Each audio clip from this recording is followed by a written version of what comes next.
It was a beautiful summer day and a 17-year-old Rachel was spending her day at the botanical garden. She loved coming to this place because it was peaceful, and she could escape from the chaos of her everyday life. She was wandering around, admiring the colorful flowers and exotic plants when she saw a young man sitting on a bench, staring at the sky. She had never seen him before, but she was drawn to him. He was wearing a white t-shirt and jeans and had a green beanie on his head. He looked like a poet, and she was curious about him. Rachel approached him and sat down on the bench next to him. "Hi," she said, trying to start a conversation. "Hello," he replied, turning to look at her.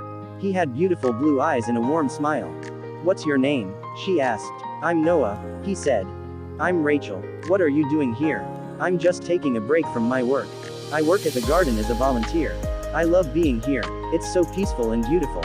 "I know what you mean. I come here often to escape from the noise of the city. I love the flowers and the butterflies." "Have you seen the butterfly garden?" "Yes, I have. It's amazing. I love to watch the butterflies as they flutter around. They're so graceful and free. I love that too. They make me feel free, like I can fly away with them." Noah and Rachel continued to talk and soon found that they had many things in common. They both loved nature, music, and poetry. They talked about their favorite books and songs and discovered that they had a mutual love for the works of Shakespeare. As the sun began to set, Rachel realized that she had been talking to Noah for hours. She was having such a great time that she didn't want to leave. "I have to go," she said reluctantly. "I have a curfew." "It was nice meeting you, Rachel," Noah said. "Maybe we can meet again sometime." "I would like that," Rachel replied, smiling. The next day, Rachel returned to the garden and found Noah working in the butterfly garden. She approached him and said, "Hi, Noah. I was hoping to see you today." Noah looked up and smiled. "Hi, Rachel. I'm glad you came back. I was hoping to see you too." They spent the day together, talking, laughing, and watching the butterflies. Rachel felt like she had known Noah for a long time. She was happy, and she didn't want the day to end. The next few weeks passed, and Rachel and Noah continued to meet at the garden. They had a deep connection and talked about everything, from their dreams and hopes to their fears and worries.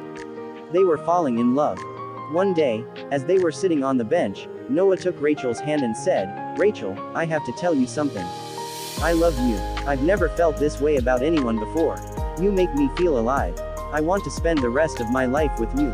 Rachel was shocked but also thrilled. She had been feeling the same way but was afraid to say it. She looked into Noah's eyes and said, "I love you too, Noah. I want to spend the rest of my life with you too." They hugged and kissed, and Rachel felt like the world had disappeared around them.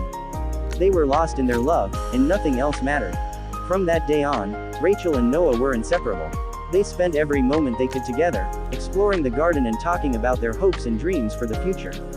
They made plans to travel the world and see all the beautiful places nature had to offer.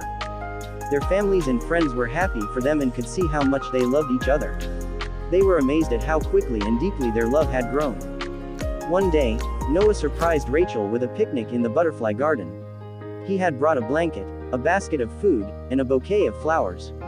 They sat together and ate, laughing and talking about their future. After they finished eating, Noah took Rachel's hand and led her to a secluded area of the garden. "Rachel," he said, "I have something for you." He reached into his pocket and pulled out a small box. "Will you marry me?" Rachel's eyes filled with tears as she said, "Yes, I will." Noah placed a beautiful diamond ring on her finger, and they hugged and kissed, surrounded by the butterflies and flowers. Years passed, and Rachel and Noah were still deeply in love. They had traveled the world and seen many beautiful places, but their love for each other in the garden never faded. They had built a life together, filled with love, happiness, and adventure. Every summer, they would return to the botanical garden and sit on the bench where they first met. They would watch the butterflies and talk about their love, grateful for the day that brought them together. Love in the Garden of Butterflies was a beautiful and timeless tale of young love and the power of nature to bring two people together. It was a story that would be remembered for generations, a testament to the power of love and the beauty of the world around us.